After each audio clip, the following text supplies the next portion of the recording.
1 million views आ गए हैं उसमें। उसमें हमने हिस्ट्री डिस्कस करी थी और दूसरे में मिस्ट्री डिस्कस करी थी। तो आपकी कहानियाँ लोगों को बड़ी पसंद हैं, ठीक है। जी आपके सूत्रों का पता भी लगाया जा रहा है, पर आपने मुझे तो मना कर दिया बताने से, ठीक है। जी। आज के पॉडकास्ट का थीम क्या रखना है? History plus mystery of billionaires करते हैं। सो बिलियनर्स की बात आई है तो आजकल जब हम ये पॉडकास्ट शूट कर रहे हैं तो भारत के एक छोटे से शहर में बहुत बड़ी सी शादी हो रही है। जी सो अंबानी जी की प्री वेडिंग हो रही है। बिल्कुल शादी भी नहीं, प्री वेडिंग हो रही है, बिल्कुल। ठीक है। तो 2-4 दिन तक तो ऐसे लग रहा था कि सब लोग जामनगर में ही है, इंडिया पूरा। तो जी। उसमें क्या मिस्ट्री है? सबसे पहले समझते हैं कि जितनी चीज़ें आप रईसों के देखते हो वो कुछ नहीं, एक पीआर स्टंट होता है। शुरुआत के तौर पे बताएं। अब आप बोलोगे इतना पीआर करने की क्या जरूरत है? भैया 1000 करोड़ रुपए खर्च करे जा रहे हैं, बड़े बड़े लोगों को आके नचवाया जा रहा है। रिहाना ताई आ रही है, वो नाच रही हैं। फिर उसके बाद आप एकॉन ताऊ को लेके आ रहे हो, नचा रहे हो, स्मैक दैट करवा रहे हो, क्यों? सिंपल सा आप एक चीज़ समझिए। आज से कुछ महीने पहले चलते हैं, एक वीडियो काफ़ी ज़्यादा वायरल हो रहा था। इनके सुपुत्र जो थे वो मिठाई बांट रहे थे। एक वृद्ध इंसान आते हैं, वो उनके पैर छूते हैं और उस समय पे वो बिल्कुल इस तरह से हाथ रख के अरे कोई नहीं ऐसे करके एक अलग एटीट्यूड दिखाए। उसके बाद काफ़ी सारे जगह पर ये चर्चाएं हुई हैं, काफ़ी सारे बड़े बड़े नेटवर्क्स में चर्चा हुई थी कि भाई साहब ये किस प्रकार के विचारधाराएं हैं। हमारे देश के one of the most richest person और उनके घर पे अगर इस तरह के आचार विचार देखे जाए तो कैसा रहेगा। इससे पहले मैंने शायद पहले भी आपके पॉडकास्ट पे हिंट देने की कोशिश करी है। एक हादसा हुआ था जिसमें कहा जाता है कि रातों रात अखबारों से उस हादसे के टिप्पणियां हटा दी गई हैं। जो लोग कमेंट्स में गेस करेंगे एस्टन मार्टिन मैंने कह दिया है, बस इससे ज़्यादा मैं नहीं कहूँगा। तो पॉइंट ये था कि अचानक से क्या होता है, आप इस चीज़ को ऐसा समझिए, आने वाले समय में उस कंपनी का बागडोर कौन संभालेगा? क्योंकि एक व्यक्ति किसी न किसी समय पे रिटायरमेंट लेंगे, बच्चों को संभालना है। बच्चों की इमेज अगर अच्छे से नहीं बनेगी तो कैसे चलेगा? तो पहली चीज़ है, ये पीआर एक्टिविटी खतरनाक से होती है। इसको अगर कुछ लोगों ने नोटिस किया होगा, बहुत कम लोग करते हैं, तो कुछ कुछ पोस्ट जहाँ पर खुल के स्टार्टिंग से ये चीज़ करी जा रही थी, उसमें ऊपर गलती से प्रमोटेड लिखा हुआ था, स्पॉन्सर्ड लिखा हुआ था। बाद में शायद बोला गया था कि ये हटा दो, इसके लिए डबल पैसे शायद मिले होंगे, हमको नहीं पता। तो इस तरह से चीज़ हुई। तो पहली चीज़ तो हो गई पीआर। पीआर को काफ़ी स्ट्रैटेजिकली किया गया है। सबको लगता है कि अरे ये तो फालतू का खर्च कर लिया है। सबसे पहली चीज़ ये देखिए, अगर एक व्यक्ति अपने नेटवर्थ का केवल 0.1% खर्च करता है शादी में, तो उसने कुछ नहीं किया। एग्जैक्टली वही चीज़ अंबानी साहब ने करी है। वहीं पर एक आम आदमी क्या करता है, अपनी पूरी जमा पूंजी का 40% खर्च कर देता है, 50%, और कुछ लोग तो पूरा ब्याज में करते हैं। तो ये हो गया दूसरी चीज़। तीसरी चीज़, इसका बिजनेस एंगल समझिए। रिहाना जी को क्यों बुलाया गया यहाँ पे? रिहाना जी को इसलिए बुलाया गया क्योंकि रिहाना जी का जो कॉस्मेटिक ब्रांड है उसके इंडियन वर्जन में इन्वेस्टमेंट है रिलायंस का। एकॉन को क्यों बुलाया गया? एकॉन इतना बड़ा ग्लोबल स्टार है कि भैया जब एकॉन को इधर बुला लिया मतलब ये किसी को भी बुला सकते हैं। Rihanna was the same person जिनने बहुत गलत तरीके से हमारे देश के फार्मर प्रोटेस्ट पे कुछ टिप्पणियां करी थी और उसी व्यक्ति को इन्होंने अपने इशारों पे नचा दिया। तीसरी चीज़, आप देखा होगा कि इनके बेटे सपुत्र जब भी मिल रहे हैं बड़े बड़े लोगों से तो उनकी घड़ी बार बार फ्लैश करवाई जा रही है। पता नहीं अचानक से मीडिया उनकी घड़ी क्यों पकड़ रही है। एक 18 करोड़ की घड़ी है, एक 10 करोड़ की घड़ी है। पहली चीज़ है, दिखाया जा रहा है वी हैव पावर। बड़े बड़े लोग भी हमारे सामने झुक रहे हैं। आप देखोगे माइक्रोसॉफ्ट, उसके बाद ब्लैक रॉक जिसके बारे में हमने डिस्कस किया हुआ है, जेपी मॉर्गन, सारे बड़े बड़े इंस्टीट्यूशंस के सीईओ यहाँ पर आए हुए हैं। ये वो कंपनीज है जिनके साथ, या तो फॉर एग्जांपल आप सोच रहे हो भैया ब्लैक रॉक को बुलाने की क्या जरूरत है? जियो फाइनेंस कंपनी का नाम आपने सुना होगा, उनके साथ इनका एक मर्जर की बात चल रही है। ये दोनों साथ में मिलकर म्यूचुअल फंड लाने वाले, सोचिए वो कितना बड़ा हो सकता है। तो पॉइंट ये है कि आम आदमी के लिए लग रहा है कि ये केवल खर्चे कर दिए, ये कर दिए।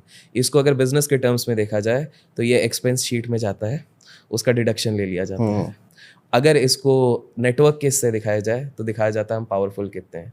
और अगर एक और इंटरेस्टिंग इंसान इनकी शादी में आए थे, अंबानी की शादी में जो सबसे इंटरेस्टिंग इंसान आए थे वो थे गौतम अडानी। लोग ये सोच के दंग हो गए थे कि भाई साहब इतना भाईचारा, क्योंकि सब तो बाहर यही माहौल बना के रखते हैं, सबसे बड़े कॉम्पिटिटर्स हैं, तो ये कैसे हो गया? बिकॉज लोगों को शायद ये चीज़ नहीं पता कि जब डुनडुन का रिपोर्ट आया हुआ था, जिसके बारे में हमने अगेन एक पार्ट पर चर्चा करी हुई है, डुनडुन का जब रिपोर्ट आया था, जब पूरी तरीके से अडानी के शेयर्स गिर रहे थे, उस समय पे सबसे बड़ा स्टेक किसने उठाया था? जाके चेक कीजिए और कमेंट्स में बताइएगा। ऑल्दो मैंने इस चीज़ में बता दिया है, बट सबसे ज़्यादा लोवेस्ट लेवल पे, अब वो पब्लिक फाइलिंग पे आपको दिख जाएगी उस समय पे कौन उठा रहा था। तो भाई साहब आप लोगों के लिए ये तू मैं वाली फाइट होती है। इन लोगों के लिए इट इज़ बिजनेस। तो यही बिजनेस के चक्कर में ये सारी चीज़ें होती हैं।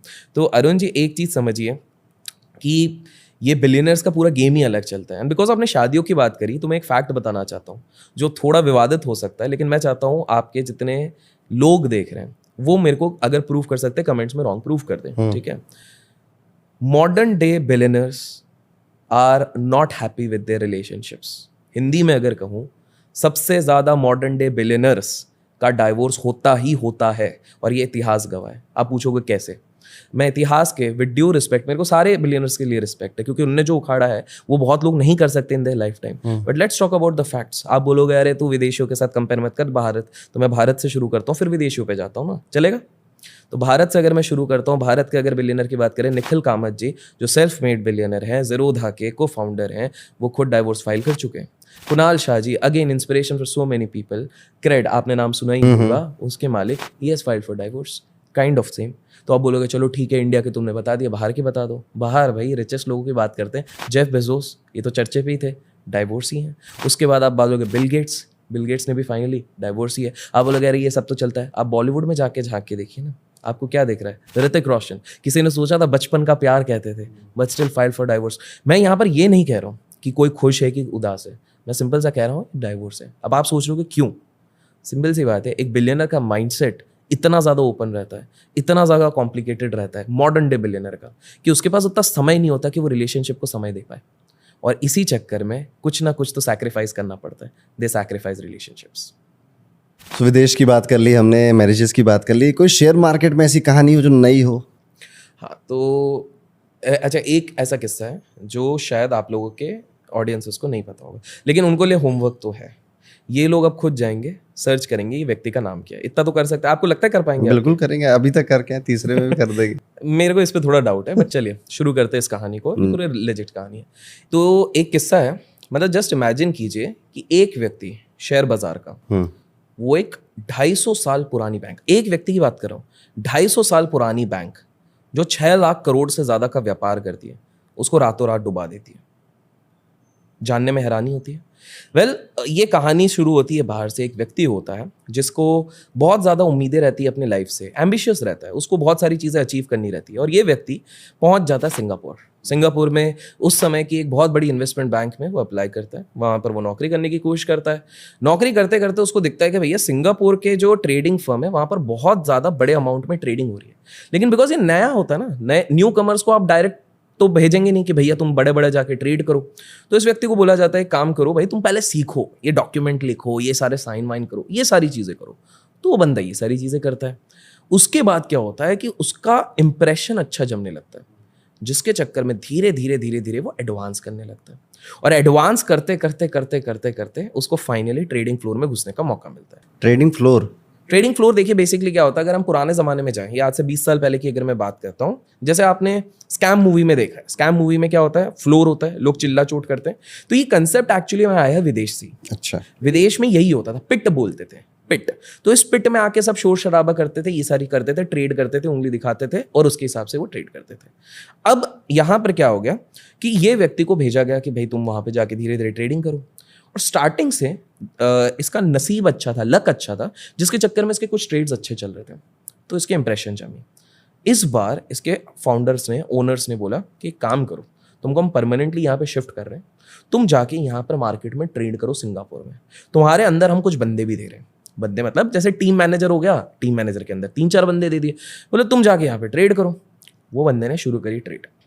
अब इसके साथ क्या होता है, देखिए बैंक्स के पास क्या होता है, एक सिंपल सा आप समझिए, बैंक्स के पास सेविंग्स अकाउंट्स होती हैं। सेविंग्स अकाउंट में आपके और मेरे जैसे लोगों के पैसे पड़े हुए हैं, ठीक है। अब ये पैसा आप और मैं कभी भी, जैसे लेट्स टेक एन एग्जांपल, आपके अकाउंट में अगर आज 50